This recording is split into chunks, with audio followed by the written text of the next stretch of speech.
Дөрөнжээс нөхцөлтэй хамгийн түрүү та хамгийн түрүү юу хийх вэ? Намын энэ таахын тулд хамгийн түрүү юу хийх вэ? За эхлээд одоо санал хураалтын дүнгээ сонсё. Тэгээд хэрвээ одоо намын их хурлын төлөөлөгч нар за итгэл хүлээлгээд Монгол Ардын намын дараагаар сонгуул хийх ажлаа би хэмжигдэхүйц байдлаар бас танилцуулсан. Тэгээд та бүхэн сонссон байх.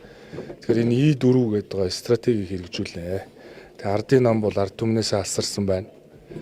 Тийм учраас ард түмний итгэлийг эргээд олж авах ажлуудыг одоо хийж эхлүүлэх хэрэгтэй. Гишүүн төвтөө хариуцлагатай эл тод нам болно.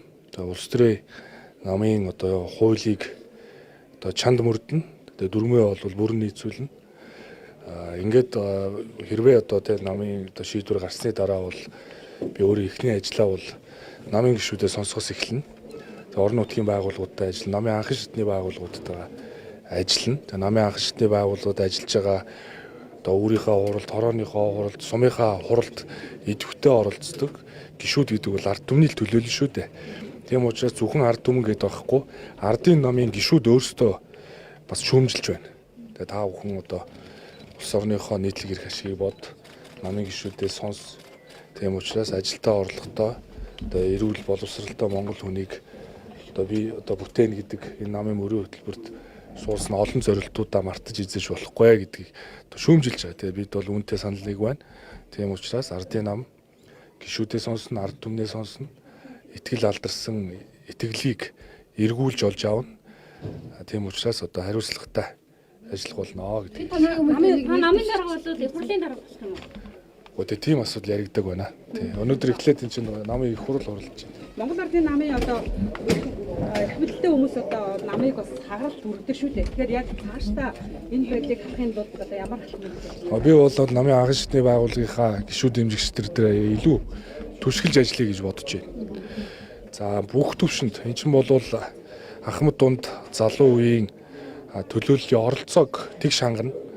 Намын дэргэдэх төрийн бус байгууллагууд, эмэгтэйчүүд, залуучууд, оюутнууд, ахмадууд гэсэн байгууллагуудынхаа чадварыг бэхжүүлнэ.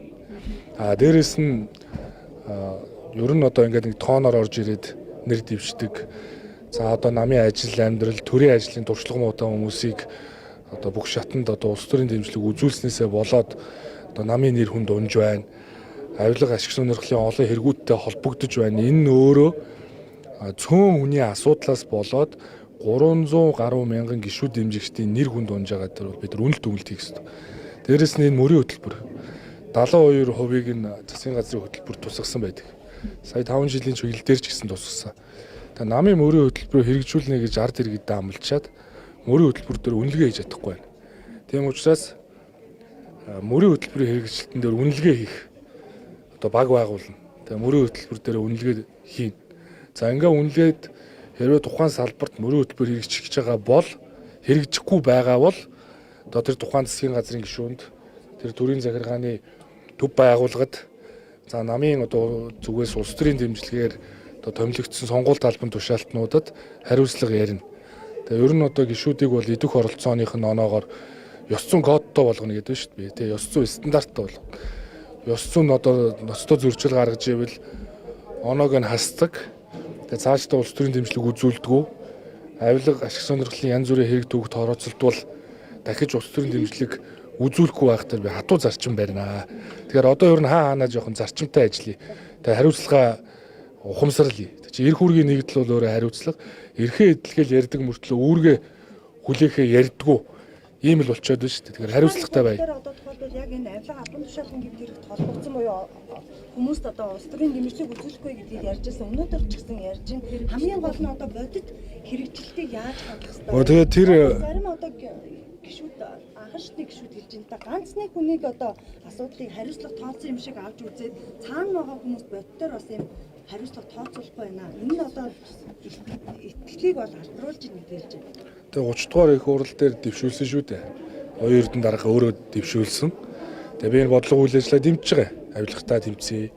За ёс зүйтэй бай гэдэг. Энэ үйл ажиллагааг үргэлжлүүлэхийн тулд 31-р их хурал дээр ч гэсэн би бас мөрийн хөтөлбөр дээр танилцууллаа. Тэгэхээр хяналтын байгууллагын чадварыг бэхжүүлээ.